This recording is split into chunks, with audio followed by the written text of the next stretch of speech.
साकळाई उपसा सिंचन योजनेसाठी पाणी राखीव ठेवण्यात आलं आहे, पण घोडच्या पाण्याला हात लावलेला नाही।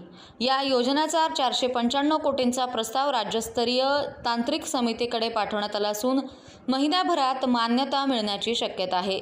येत्या 3 महिन्यात निविदा प्रक्रिया पूर्ण करून भूमिपूजन करण्याची जबाबदारी माझी आहे, अशी हमी श्रीगोंदेकरांना माजी खासदार डॉ. सुजय विखे पाटील यांनी दिली। कर्जत, श्रीगोंदा आणि पारनेरच्या शेतकऱ्यांसाठी वरदान ठरणाऱ्या डिंबे माणिकडोह बोगद्याबाबत बरीच चर्चा आहे। बोगद्याचं काम जलसंपदा मंत्री राधाकृष्ण विखे पाटील यांच्या कार्यकाळातच सुरू होईल, असा विश्वास सुजय विखे यांनी व्यक्त केला। लोकसभा निवडणुकीत काहींनी साथ देऊनही माझा पराभव केला, त्यांची यादी माझ्या मनात आहे।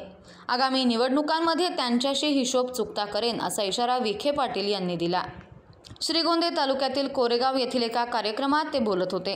यावेळी राजकीय चिखलफेकही झाली। विखे म्हणाले, श्रीगोंद्यात चांगलं काम करणाऱ्यांचा सत्कार होतो, ही बाब केवळ इथंच दिसते। मी श्रीगोंद्यामुळे पराभूत झालो यात दुमत नाही, पण मी श्रीगोंद्याच्या जनतेवर नाराज नाही। ही जनता समजूतदार आहे, मात्र नेत्यांची खात्री कोणीच देऊ शकत नाही। तालुक्यातील काही नेत्यांशी जवळीक ठेवल्यानं माझं वाटोळं झालं। पुढे बोलताना ते म्हणाले, आता ही चूक सुधारून मी थेट जनतेशी जोडला जाईन। खासदारकी नसली तरी मला फरक पडत नाही, पण तालुक्याला मागे नेणारी एक चूक झाली याचा कोणी विचार केला नाही।